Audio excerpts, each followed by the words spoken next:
Semoga yang subscribe diberikan rezeki melimpah dari jalan tak terduga.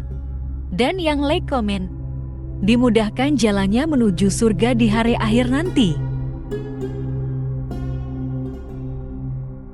Sesungguhnya Fir'aun telah berbuat sewenang-wenang di muka bumi dan menjadikan penduduknya berpecah belah.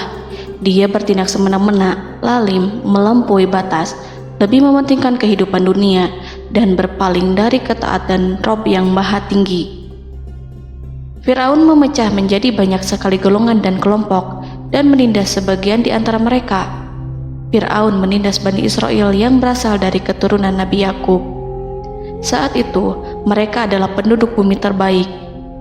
Mereka berada di bawah kuasa Raja Tiran yang zalim, yang memperbudak dan mempekerjakan mereka untuk pekerjaan-pekerjaan hina. Ada banyak faktor yang melatar belakangi perbuatan raja tersebut. Selain karena kebencian, ada juga faktor ramalan yang beredar pada saat itu. Bani Israel mengalami siksaan dan penyiksaan yang tak terkira. Nabi Musa diutus oleh Allah Subhanahu wa Ta'ala untuk membebaskan Bani Israel, dan telah berulang kali memperingatkan Fir'aun agar membebaskan kaumnya. Namun Fir'aun tetap bersikeras dan menolak. Suatu hari Allah Subhanahu wa Ta'ala memerintahkan Nabi Musa untuk kembali kepada Fir'aun dan menunjukkan mukjizat. Di sana Nabi Musa menunjukkan beberapa mukjizat, termasuk mengubah tongkatnya menjadi ular raksasa dan di tangannya mengeluarkan cahaya. Namun Fir'aun tetap ingkar, dan dari situlah awal mula kehancuran Fir'aun dan pengikutnya. Tentang bagaimana detail kisah lengkapnya serta kelanjutan nasib Fir'aun, dari mana awal mula keangkuhan Fir'aun sampai mengakui dirinya sebagai Tuhan, serta dari mana sumber kekayaan Fir'aun yang sampai penasihatnya saja Qorun bisa membangun istana megah, akan dibahas lengkap di sini. Namun sebelum saya melanjutkan kisahnya, dimohon kepada pemirsa untuk menonton video ini sampai selesai, supaya tidak ada kesalahpahaman dalam memahami isi cerita, serta mohon bantu channel ini semakin berkembang dengan cara subscribe dan berikan like serta komen positifnya. Semoga bantuan pemirsa sekalian menjadi amal jariah dan bernilai pahala di sisinya. Bismillahirrahmanirrahim. Fir'aun menguasai seluruh negeri. Seiring dengan makmurnya negeri Mesir, kekuasaan Fir'aun semakin hari semakin bertambah. Fir'aun berkuasa tanpa ada yang berani menentang, dan dia membuat keputusan sesuka hatinya.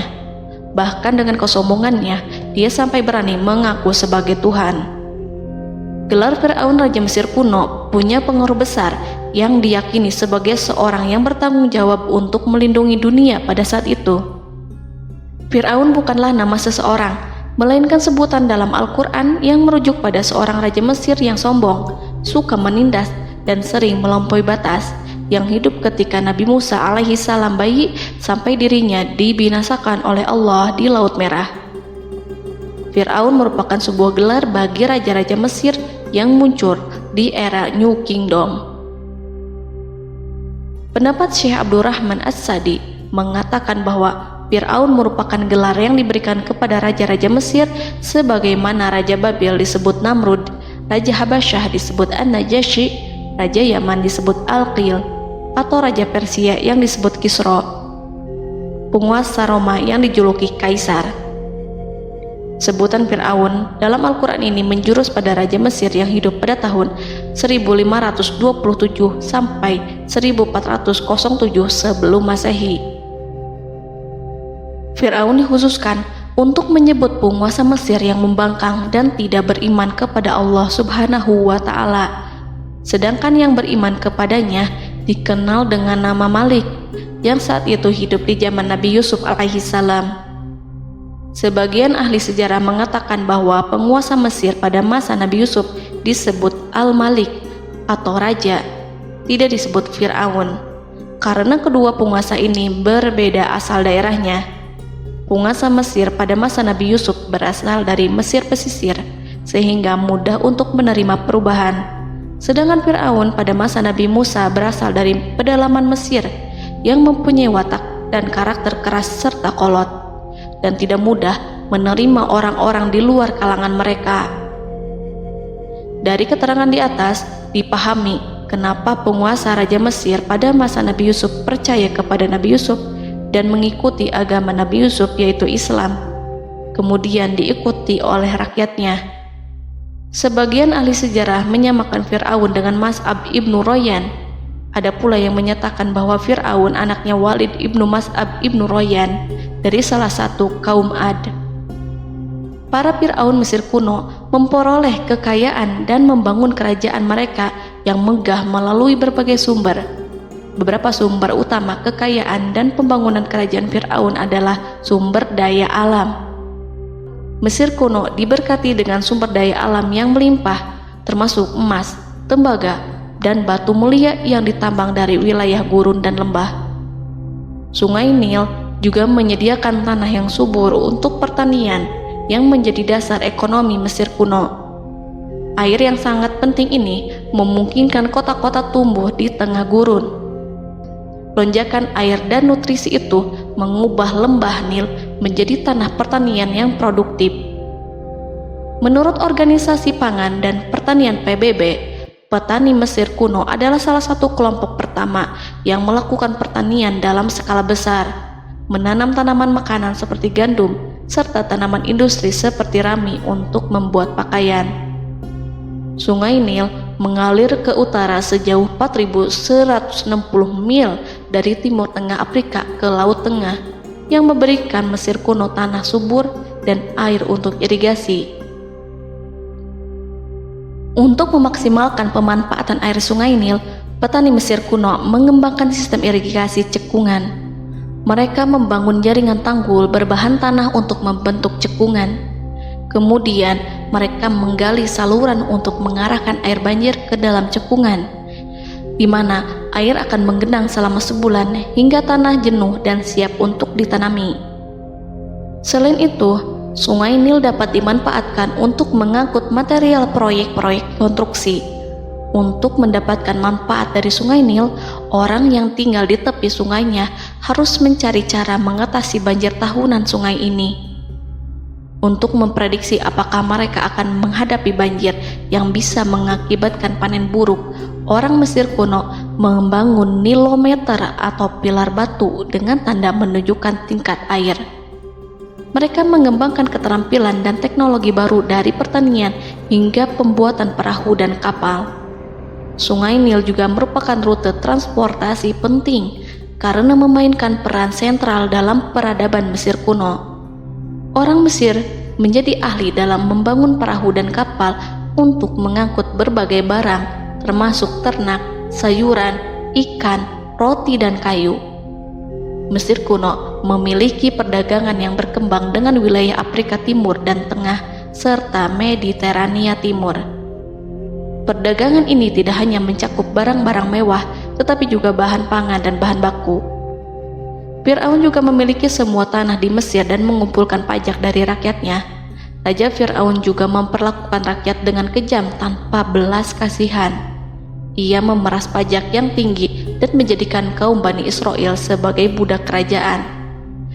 Mereka juga menerima upeti dari negara-negara yang dikalahkan atau ingin menjaga hubungan baik dengan Mesir. Bahkan Fir'aun juga memiliki proyek konstruksi untuk membangun struktur megah seperti piramida, kuil, dan monumen yang tidak hanya menunjukkan kekuasaan dan kekayaan mereka, tetapi juga berfungsi sebagai pusat administrasi dan agama. Proyek-proyek ini seringkali menggunakan tenaga kerja dari rakyat yang bekerja selama musim banjir. Kekayaan dan kerajaan megah Fir'aun merupakan hasil dari pengelolaan sumber daya yang efisien, eksploitasi sumber daya alam, dan kebijakan ekonomi yang cerdas. Ini semua mencerminkan kemajuan teknologi, organisasi sosial, dan kekuatan politik Mesir kuno. Kekayaan para Fir'aun Mesir kuno memang sangat luar biasa dan telah menjadi topik penelitian dan kekaguman selama berabad-abad. Fir'aun juga dikenal karena kehidupan mewah mereka. Sebagai penguasa Mesir kuno, Fir'aun hidup dengan kekayaan dan kemewahan yang hampir tak terbayangkan, yang mencerminkan kekuasaan dan status mereka. Mereka menghiasi diri mereka dengan aksesoris yang rumit dan gemerlap, serta mengenakan simbol otoritas dan kekuasaan tradisional. Dan Allah memberikan kepada Fir'aun berupa istidratuhul afiyah, yakni hidup sekian lama tanpa pernah merasakan sakit. Allah Subhanahu wa Ta'ala mengaruniai Fir'aun untuk bisa hidup selama 400 tahun tanpa sakit. Tentu, hal tersebut sudah menjadi kehendak Allah Subhanahu wa Ta'ala, maka tidak ada satupun manusia yang bisa menghalangi, bahkan bagi seorang Fir'aun sekalipun yang terkenal dengan kezalimannya. Namun dengan karunia-Nya yang diberikan Allah tersebut bukannya menjadikan Fir'aun sebagai manusia yang bersyukur, tetapi malah membangkitkan kesombongan dan kesesataannya. Dan puncak kesombongan Fir'aun juga dicatat Al-Quran sebagai penguasa tangan besi dan manusia yang pernah mengaku Tuhan. Aku adalah Tuhan kalian yang maha tinggi. Quran Surat An-Najiat ayat 24. Fir'aun hidup selama 446 tahun. Selama hidupnya, Fir'aun memiliki tubuh yang sehat dan bugar tanpa pernah mengalami sakit, meski hanya berupa pusing atau flu sekalipun. Fir'aun bahkan tidak pernah merasakan kelelahan. Fir'aun tidak pernah merasakan perihnya lapar, kerongkongannya tidak pernah tersentuh panasnya dahaga. Seandainya dalam semalam saja Fir'aun dilanda sakit berupa pusing atau demam, maka ia akan sibuk untuk mengurus dirinya sendiri dan tidak berpikiran untuk mengaku bahwa ia adalah Tuhan. Hal ini pun dijelaskan dalam kitab Ihya Ulumuddin Al-Qut Al-Qulub oleh Imam Al-Ghazali. Sesungguhnya yang menyebabkan Fir'aun sampai berani mengatakan, "Aku adalah Tuhan kalian yang maha tinggi." Hal ini disebabkan karena ia mengalami masa sehat dalam hidupnya yang begitu lama. Kekejaman Raja Fir'aun diikuti dengan kesombongannya. Ia enggan bersyukur atas kemakmuran yang dianugerahkan Allah Subhanahu wa Ta'ala. Ia justru menjadikan negeri Mesir penuh dengan kemusyrikan. Sungguh, dia Fir'aun termasuk orang-orang yang berbuat kerusakan, dan kami hendak memberi karunia kepada orang-orang tertindas di bumi, dan hendak menjadikan mereka pemimpin dan menjadikan mereka orang-orang yang mewarisi bumi. Dan kami teguhkan kedudukan mereka di bumi, dan kami perlihatkan kepada Fir'aun dan Haman bersama bala tentaranya apa yang selalu mereka takutkan dari mereka. Surat Al-Qasas ayat 1-6. Haman yang merupakan penasihat dan sekaligus pelaksana proyek pembangunan menara untuk Fir'aun yang ikut berkontribusi dalam kesesatan Fir'aun, dan dia juga yang menjadi aktor utama atas kezaliman Fir'aun yang nantinya memberikan nasihat kepada Fir'aun dan mendorongnya untuk menolak ajaran Nabi Musa alaihi salam. Faktor yang mendorong Fir'aun melakukan tindakan keji ini adalah Bani Israel yang mempelajari suatu hal yang mereka riwayatkan dari Ibrahim, bahwa suatu saat nanti akan lahir seorang anak Bani Israel yang akan menghancurkan kekuasaan Raja Mesir. Berita gembira ini terjadi saat insiden antara Sarah, istri Nabi Ibrahim alaihissalam, dengan Raja Mesir yang saat itu berniat jahat terhadap Sarah. Namun Allah menjaganya. Berita gembira ini santer terdengar di antara Bani Israel. Kaum Kipti juga membicarakan berita ini, hingga sampailah juga ke telinga Fir'aun. Sebagian amir dan orang-orang dekat Fir'aun menyampaikan hal itu kepadanya saat tengah berbincang pada malam hari. Waktu itu Fir'aun langsung menginstruksikan untuk membunuh seluruh anak laki-laki Bani Israel untuk mengantisipasi kelahiran anak yang dimaksud. Tapi apa boleh buat, kewaspadaan sama sekali tidak bisa menghindari takdir. Suatu ketika Fir'aun bermimpi seakan-akan api datang dari arah Baitul Maqdis lalu membakar semua rumah Mesir dan seluruh kaum Kipti. Namun, api tersebut tidak membahayakan Bani Israel. Saat bangun, Fir'aun merasa takut oleh mimpi itu. Ia kemudian mengumpulkan seluruh paranormal dan tukang sihir. Fir'aun bertanya kepada mereka terkait mimpi itu. Mereka berkata, akan lahir seorang bayi laki-laki dari kalangan Bani Israel yang akan menghancurkan penduduk Mesir. Sebab itulah Fir'aun memerintahkan untuk membunuh anak laki-laki dan membiarkan hidup anak perempuan. Fir'aun sangat mewaspadai agar Musa tidak lahir, hingga menunjuk sejumlah laki-laki dan dukun beranak berpatroli memeriksa para wanita hamil dan mendata waktu kelahiran mereka. Jika ada yang melahirkan anak laki-laki, si bayi langsung disembelih oleh para algojo seketika itu juga. Allah berfirman, "Kami mengilhamkan kepada ibu Musa, susuilah dia Musa.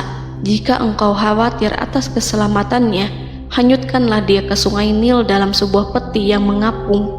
Janganlah engkau takut dan janganlah pula bersedih. Sesungguhnya kami pastikan mengembalikan kepadamu dan menjadikan sebagai salah seorang rasul." Surat Al-Qasas ayat 7. Pada saat itu, ibu Musa yang bernama Ayah Rika, ada juga yang menyebut Ayah Zakat, merasakan kesedihan yang amat dalam dan sudah mengantisipasi sejak pertama kali mengandung Musa. Kehamilannya ini memang tidak terlihat. Harun lahir pada tahun ketika hukuman mati bagi lelaki tidak berlaku, sementara Musa lahir pada tahun di mana bayi laki-laki harus dibunuh. Saat melahirkan, ibunya mendapat ilham agar Musa kecil diletakkan di dalam peti yang diikat dengan tali. Rumahnya tepat di hulu sungai Nil. Ia menyusui Musa, kemudian ketika khawatir pada seseorang, ia meletakkan Musa di peti itu, lalu dilepaskannya ke lautan, sementara talinya tetap dipegang. Setelah semua orang pergi, ia tarik kembali peti itu.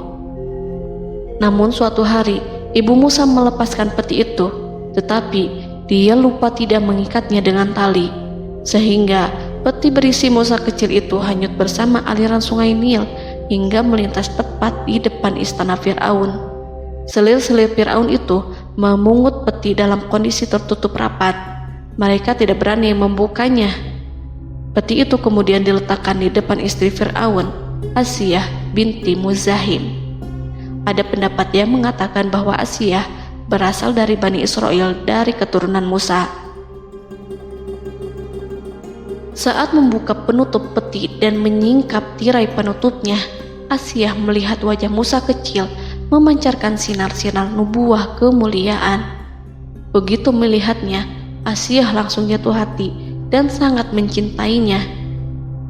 Saat Fir'aun tiba, ia berseru, "Apa ini?" Kemudian ia memerintahkan untuk menyembelihnya, tetapi sang istri meminta agar bayi tersebut diberikan kepadanya. Sang istri berkata, "Dia adalah penyejuk mata hati bagiku dan bagimu." Fir'aun menimpali, "Iya, bagimu, tapi bagiku tidak. Aku tidak memerlukan bayi itu." Petaka memang selaras dengan tutur kata. Kata-kata istri Fir'aun, mudah-mudahan dia bermanfaat kepada kita. Allah memberikan manfaat yang ia harapkan. Di dunia, Allah memberikan hidayah padanya melalui sosok Musa, dan di akhirat, Allah menempatkan dia di surganya karena Musa. Atau kita ambil dia menjadi anak. Keduanya pun mengadopsi Musa karena mereka berdua tidak punya anak. Perkataan Asiyah ini diabadikan dalam Al-Quran surat Al-Qasas ayat 9. Dan berkatalah istri Fir'aun, "Ia adalah penyejuk mata hati bagiku dan bagimu. Janganlah kamu membunuhnya. Mudah-mudahan ia bermanfaat kepada kita, atau kita ambil ia menjadi anak, sedangkan mereka tidak menyadari." Dalam ayat ini Allah Subhanahu wa Ta'ala berfirman yang artinya, sedangkan mereka tidak menyadarinya. Ibnu Katsir menjelaskan maksud dari ayat ini, mereka tidak mengetahui apa yang dikehendaki Allah, bahwa di tangan anak itulah terjadinya kehancuran masa depan Fir'aun dan bala tentaranya. Mereka tidak mengetahui hukuman besar Allah yang dikehendaki terhadap Fir'aun dan pasukannya. Mereka tidak tahu bahwa Allah menakdirkan mereka untuk memungutnya. Saat Musa tinggal di kediaman Fir'aun, pihak keluarga ingin menyusuinya. Namun Musa tidak mau menerima susu wanita manapun. Ia juga tidak mau makan, hingga mereka dibuat bingung karenanya. Mereka berusaha sebisanya untuk memberi Musa makan, namun Musa tidak mau. Seperti yang Allah sampaikan dalam surat Al-Qasas ayat 12. dan kami cegah dia Musa menyusu kepada perempuan-perempuan yang menyusuinya sebelum itu. Mereka kemudian mengirim Musa bersama para dukun beranak dan sejumlah wanita ke pasar. Mungkin Musa mau menyusu pada seorang wanita di sana. Saat semua orang berdiri di hadapan Musa, saudari Musa melihatnya. Ia tak memperlihatkan sikap seakan-akan mengenal bayi yang sebenarnya adalah adiknya. Mereka kemudian pergi bersama saudari Musa itu ke kediaman Musa. Musa kecil kemudian digendong ibunya untuk menyusui bayi itu. Bayi yang tidak lain adalah anaknya sendiri, langsung menyusu dengan lahap. Melihat hal itu, mereka merasa sangat puas dan gembira. Mereka pun melaporkan peristiwa yang sangat menggembirakan itu kepada Asia. Asia meminta agar perempuan yang tidak lain adalah ibunya Musa itu untuk menetap bersamanya dan memohon kebaikan serta kesediaannya. Namun, perempuan itu menolaknya seraya berkata, "Sesungguhnya aku mempunyai suami dan anak-anak yang tidak bisa aku tinggalkan. Akan tetapi, aku siap melakukan jika bayi itu dibawa kepadaku ke rumahku." Akhirnya Asia mengutus ajudan kerajaan untuk menyerahkan bayi itu kepada ibunya Musa untuk disusui secara rutin. Asia kemudian memberikan berbagai macam fasilitas kepada ibu Musa berupa biaya nafkah sehari-hari, pakaian-pakaian bagus, dan beberapa hadiah istimewa yang lainnya sebagai kompensasi upah menyusui bayi itu. Akhirnya Musa kecil kembali ke pangkuan ibunya dan berada di bawah asuhannya. Allah telah menyatukan kembali bayi yang bernama Musa itu dengan ibunya sendiri. Fir'aun tidak akan menyangka jika Allah telah mempersiapkan sesuatu yang besar lewat kehadiran Musa kecil di kerajaannya. Sang Raja bengis lagi terpedaya oleh banyaknya pasukan yang dimiliki, kekuasaan, dan luasnya kerajaan yang maha agung yang tak terkalahkan dan takdirnya tak bisa ditentang. Allah telah memutuskan bahwa bayi itu yang dia dan pengikutnya waspadai keberadaannya itu hingga dengan bengis membunuh banyak sekali nyawa yang tak terhitung jumlahnya. Padahal anak tersebut justru tumbuh dewasa di kediamannya, di atas kasurnya, memakan makanannya, dan meminum yang ada di rumahnya. Fir'aun sendiri justru mengadopsi dan merawat serta mengasuhnya tanpa menyadari rahasia besar di balik itu. Anak itu yang membuatnya binasa di dunia dan akhirat karena menentang kebenaran yang nyata yang ia sampaikan kepadanya. Nabi Musa tumbuh dan hidup sebagai salah seorang dari keluarga kerajaan hingga mencapai usia dewasanya, di mana ia memperoleh asuhan dan pendidikan sesuai dengan tradisi istana. Allah Subhanahu wa Ta'ala mengaruniakannya hikmah dan pengetahuan sebagai persiapan tugas kenabian dan risalah yang diwahyukan kepadanya. Musa tumbuh menjadi seorang pemuda yang mempunyai fisik dan akhlak yang kuat. Allah anugerahkan kepada Musa kesempurnaan tubuh dan kekuatan jasmani. Musa juga menyadari bahwa dia hanyalah anak angkat, tidak setetes pun darah Fir'aun mengalir padanya, dan bahwa ia keturunan Bani Israel yang ditindas dan diperlakukan sewenang-wenang oleh Fir'aun dan kaumnya. Maka dia berjanji kepada dirinya sendiri akan menjadi pembela bagi kaum-kaum yang lemah yang tertindas. Kekuatan fisik Nabi Musa memang tidak bisa diragukan. Itu terbukti pada saat Nabi Musa mampu mengangkat batu penutup sumur seorang diri, padahal batu itu hanya bisa diangkat oleh 10 orang laki-laki. Peristiwa kedua saat perkelahian antara Bani Israel dan orang Kipti atau kaumnya Fir'aun, suku asli Mesir. Saat orang Israel meminta pertolongan kepada Musa untuk mengalahkan orang Kipti, Musa menghampiri orang Kipti tersebut. Dengan tangan terkepal, Musa meninju orang Kipti dan matilah musuhnya itu. Orang Kipti hanya mati karena pukulan itu. Musa tidak sengaja dan tidak bermaksud untuk membunuh orang Kipti. Musa hanya berniat membuatnya jera. Dan karena peristiwa itulah Nabi Musa pergi meninggalkan Mesir karena Musa takut terhadap Fir'aun dan tentaranya yang akan membunuhnya. Karena jika mereka tahu bahwa Musa membunuh orang Kipti demi membela salah seorang Bani Israel, akan membuat Fir'aun dan pengikutnya mencurigai bahwa Musa memang berasal dari Bani Israel, dan pada akhirnya akan memicu sebuah permasalahan besar. Dan pada waktu yang sudah ditentukan oleh Allah, sekitar 10 tahun Nabi Musa meninggalkan Mesir. Pada akhirnya Allah mengamanahkan dia sebagai seorang Rasul. Allah anugerahkan kepadanya hikmah kenabian dan pengetahuan di usia 40 tahun. Allah perintahkan Musa kembali ke Mesir untuk menghadapi Fir'aun dan mengajak dia mengakui Tuhan semesta alam. Tugas ini penuh dengan bahaya, mungkin bisa membuat Musa kehilangan nyawa, tetapi menuruti perintah Allah itu mutlak baginya. Ditemani oleh saudaranya Harun untuk membantunya membenarkan perkataannya. Lidah Musa cedal karena bara api yang pernah diletakkan di lidahnya saat Fir'aun hendak menguji akalnya setelah menarik jingat Fir'aun hingga berdarah.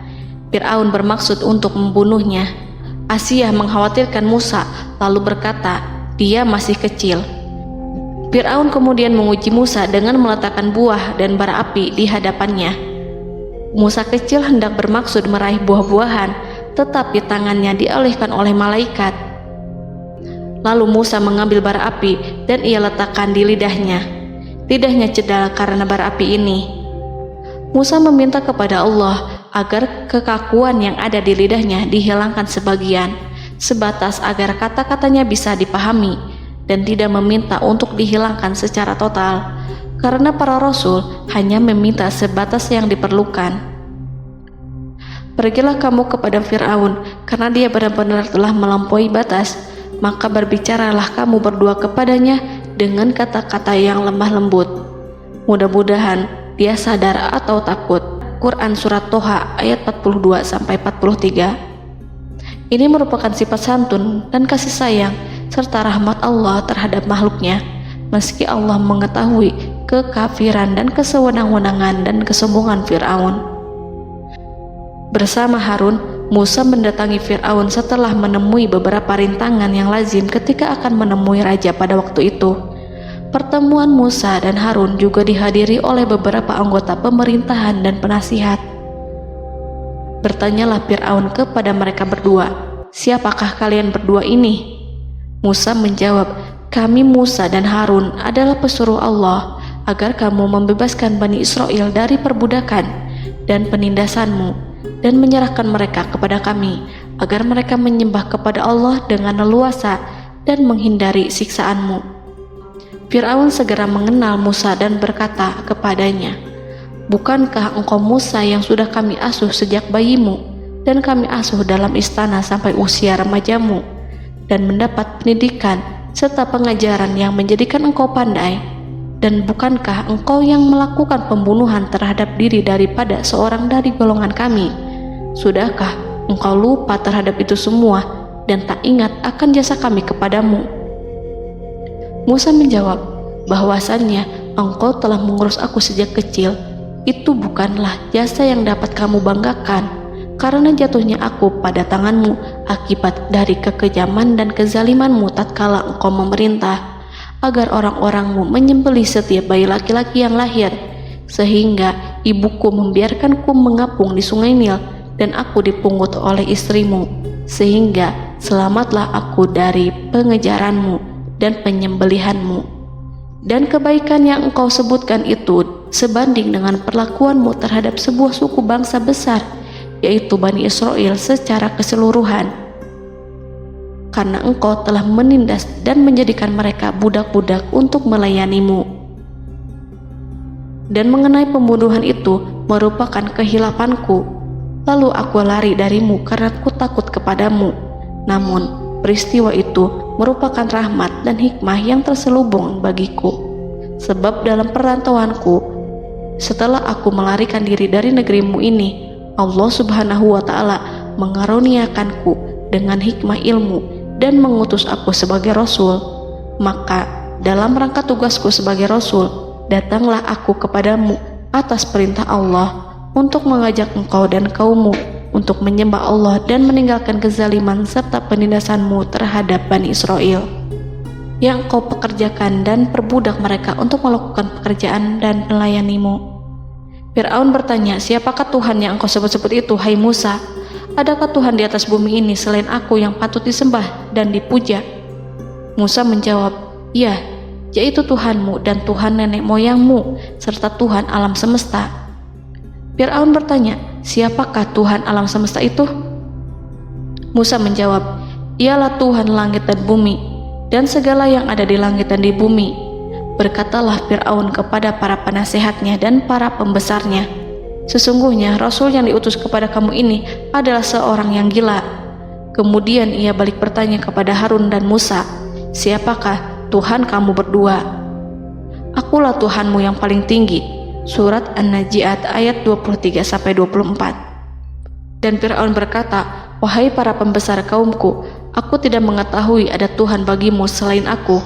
Quran Surat Al-Qasas ayat 38. Fir'aun menentang, padahal ia tahu bahwa ia adalah hamba yang diatur, dan Allah lah yang menciptakan dan memberi bentuk rupa.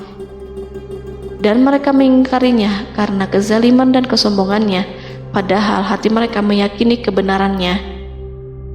Maka perhatikanlah bagaimana kesudahan orang-orang yang berbuat kerusakan.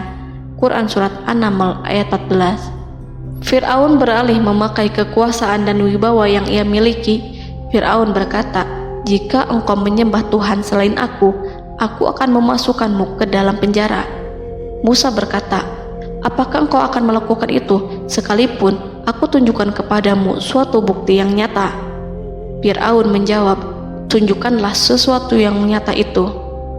Maka Musa melemparkan tongkatnya. Tiba-tiba tongkat itu menjadi ular besar, dan Musa mengeluarkan tangan dari dalam bajunya. Tiba-tiba tangan itu menjadi putih bercahaya. Saking ketakutannya hingga membuat Fir'aun terkena diare, dalam sehari lebih dari 40 kali buang air. Namun Fir'aun sebagai raja yang mengaku Tuhan tentu tidak akan begitu saja menyerah kepada Musa, walaupun telah diperlihatkan 2 mukjizat. Bahkan Fir'aun berkata kepada kaumnya yang dikhawatirkan terpengaruh oleh mukjizat Musa, bahwa apa yang dilakukan Musa merupakan sihir, dan Musa Harun adalah ahli sihir yang datang dengan maksud menguasai Mesir. Salah satu penasehatnya, yaitu Haman, mengusulkan agar mengumpulkan semua ahli sihir dari berbagai penjuru kerajaan untuk bertanding mematahkan sihir Musa, yang tanpa pikir panjang Fir'aun setujui. Fir'aun pun berkata kepada Musa, apa yang kau bawa ini adalah sihir. Kami akan melawanmu dengan sihir yang sama. Fir'aun pun kemudian meminta Musa untuk bertemu pada waktu dan tempat yang disepakati, dan langsung disetujui Nabi Musa tanpa ragu sedikit pun. Inilah salah satu tujuan terbesar Musa untuk memperlihatkan ayat-ayat hujah dan bukti-bukti nyata Allah di hadapan halayak ramai. Dengan berbekal pertolongan Allah, Musa yakin akan menang melawan para ahli sihir itu. Maka pada waktu yang sudah ditetapkan, yakni pada permulaan hari, saat cahaya matahari mulai terik menyengat, sehingga kebenaran akan terlihat lebih jelas dan nyata, orang-orang berbondong-bondong menuju tempat yang sudah ditentukan untuk melihat pertandingan sihir yang sudah dihadiri ribuan tukang sihir. Menurut Muhammad bin Ka'ab, mereka berjumlah 80.000 ahli sihir. Mereka sudah dijanjikan hadiah dan uang yang besar jika berhasil mengalahkan Musa. Para penyihir istana berkata, wahai Musa, apakah engkau yang mau lebih dahulu ataukah kami? Musa menjawab, silahkan kalian lebih dahulu. Maka ketika tali-tali dan tongkat-tongkat ahli sihir dilemparkan, tiba-tiba berubah menjadi seakan-akan ia merayap cepat karena sihir mereka. Ada rasa takut yang menyelimuti hati Musa, takut jika orang-orang terkena fitnah sihir dan tipu daya mereka. Namun Allah langsung menguatkan Musa dan berkata yang diabadikan dalam Quran Surat Toha ayat 65-69, janganlah engkau takut, sungguh engkaulah yang unggul, dan lemparkanlah apa yang ada di tangan kananmu, niscaya ia akan membuat.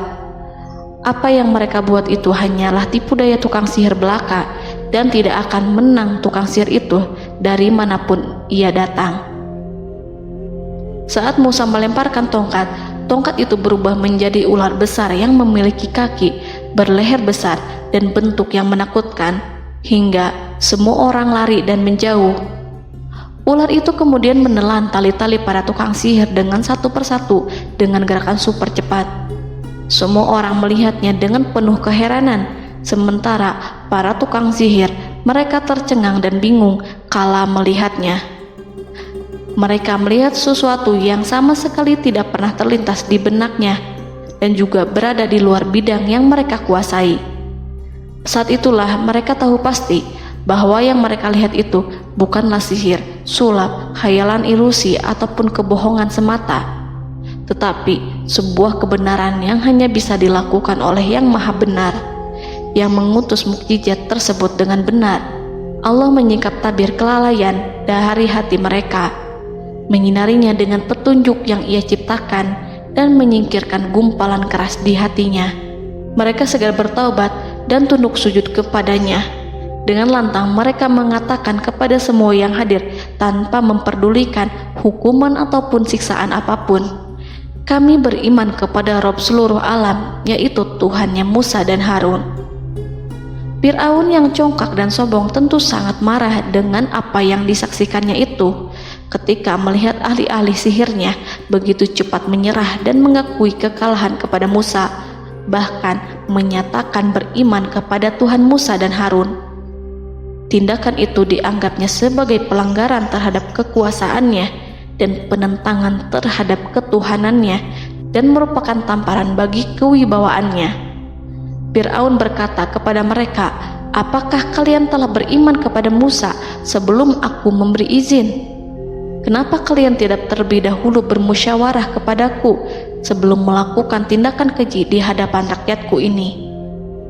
Dia itu pemimpinmu yang mengajarkanmu sihir, dan bukankah ini adalah persengkongkolanmu terhadapku? Musa dapat mengalahkan kamu sebab ia mungkin merupakan guru dan pembesar yang mengajari sihir kepadamu, dan kamu telah mengaturnya, dan sandiwaramu ini tak akan kubiarkan. Akan kupotong tangan dan kakimu secara bersilang, dan sungguh aku akan salib kamu pada pangkal pohon kurma sebagai balasan dan hukuman atas pengkhianatanmu ini." Walaupun melihat langsung kebenarannya, Fir'aun tetap tidak percaya. Dia tidak suka keyakinan para penyihir terhadap Musa.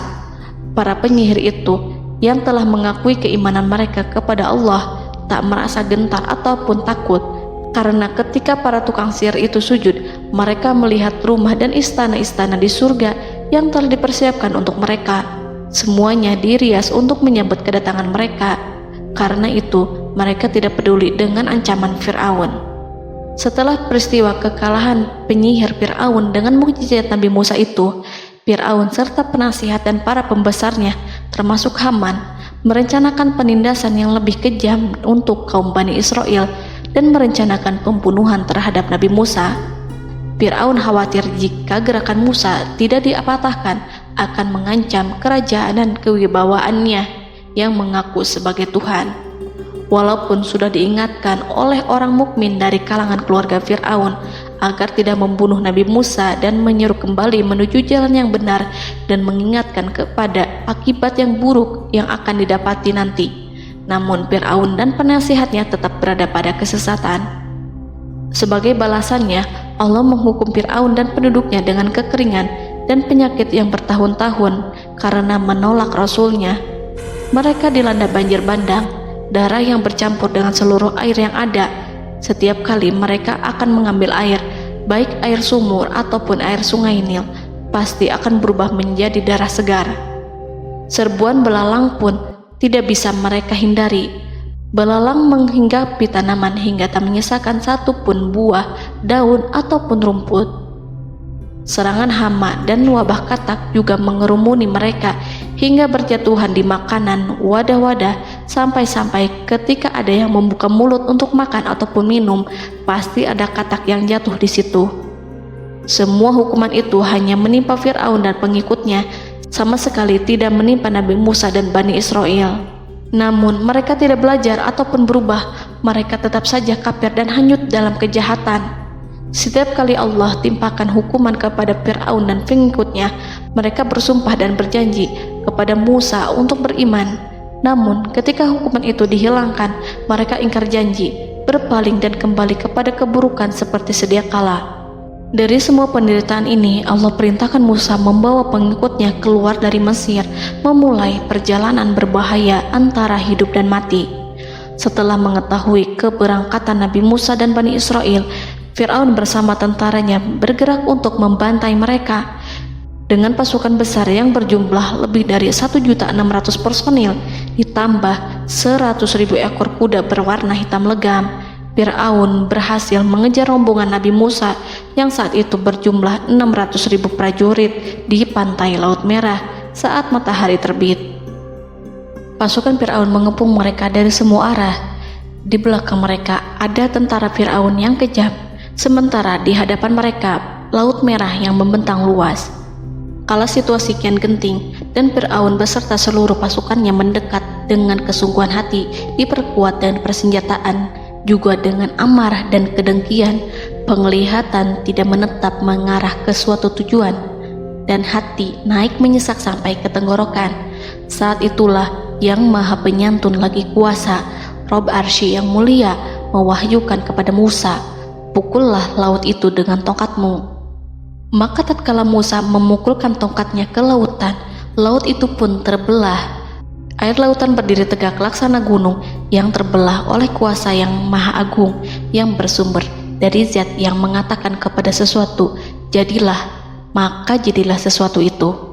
Allah memerintahkan angin barat untuk menyapu kerikil-kerikil hitam lautan, hingga dasar lautan berubah menjadi tanah yang kering, yang tidak melekat pada kaki-kaki kuda dan hewan.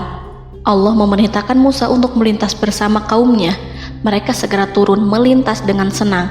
Mereka menyaksikan sebuah hal yang membuat mata tercengang dan memberikan petunjuk pada hati orang-orang yang mukmin.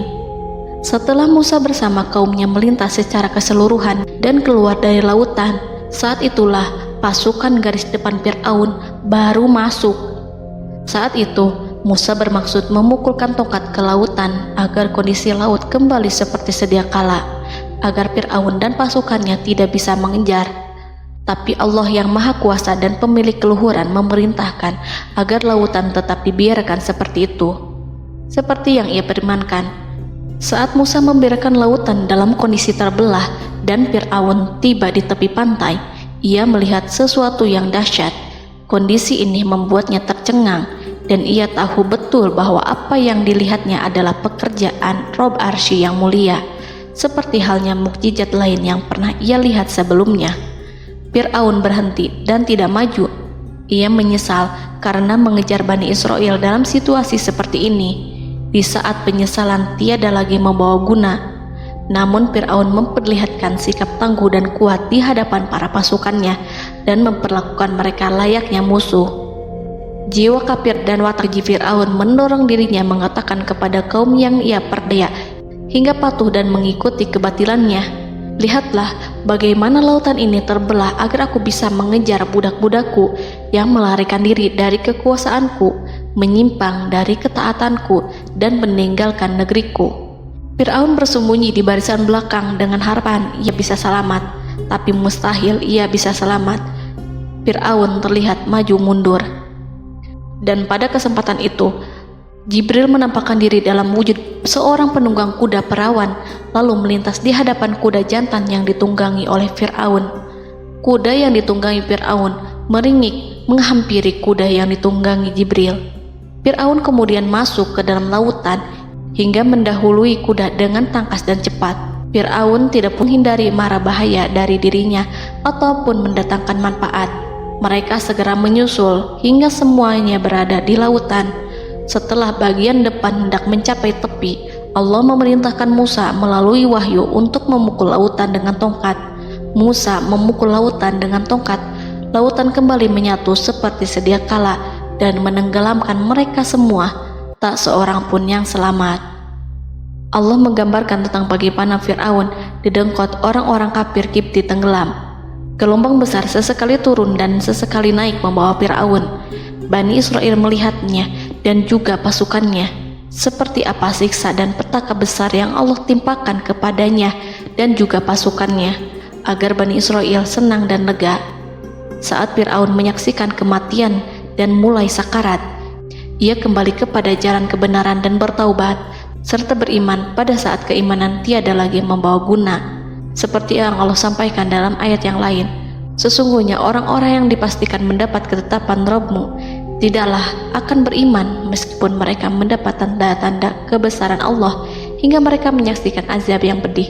Quran Surat Yunus ayat 96-97. Seperti itulah Musa mendoakan keburukan pada Fir'aun dan golongannya agar harta benda mereka dibinasakan, hati mereka diikat sehingga mereka tidak akan beriman hingga melihat siksaan yang pedih, yaitu ketika keimanan tidak ada lagi membawa guna bagi mereka, sekaligus sebagai penyesalan bagi mereka. Allah berfirman kepada Musa dan Harun saat keduanya mengucapkan doa tersebut, sungguh telah diperkenankan permohonan kamu berdua. Quran Surat Yunus ayat 89. Siksaan yang ditimpakan kepada Fir'aun dan pasukannya ini merupakan jawaban atas doa Musa dan saudaranya Harun. Dalam hadis riwayat Imam Ahmad, Rasulullah Shallallahu Alaihi Wasallam bersabda, saat Fir'aun berkata, "Aku percaya bahwa tidak ada Tuhan melainkan Rabb yang dipercaya Bani Israel," Jibril berkata kepadaku, "Wahai Muhammad, andai kau melihatku saat mengambil pasir lautan, lalu aku sumpalkan ke mulutnya karena khawatir jika rahmat menghampirinya." Ibnu Abbas dan lainnya mengatakan, sebagian Bani Israel meragukan kematian Fir'aun, bahkan ada yang menyatakan bahwa Fir'aun tidak mati. Allah kemudian memerintahkan lautan untuk mengapungkan jasad Fir'aun. Menurut pendapat lain, Fir'aun terangkat ke permukaan air. Ibnu Abbas dan lainnya mengatakan, sebagian Bani Israel meragukan kematian Fir'aun, bahkan ada yang menyatakan bahwa Fir'aun tidak mati. Allah kemudian memerintahkan lautan untuk mengapungkan jasad Fir'aun.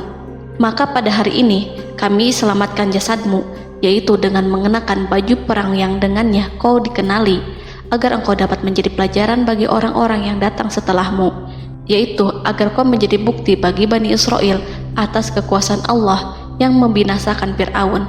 Karena itu, sebagian salaf membaca, kemungkinan yang dimaksud adalah kami menyelamatkan jasadmu beserta baju perangmu agar kau menjadi pelajaran bagi orang-orang setelahmu dari kalangan Bani Israel, dan mereka tahu bahwa kau telah binasa. Wallahu a'lam.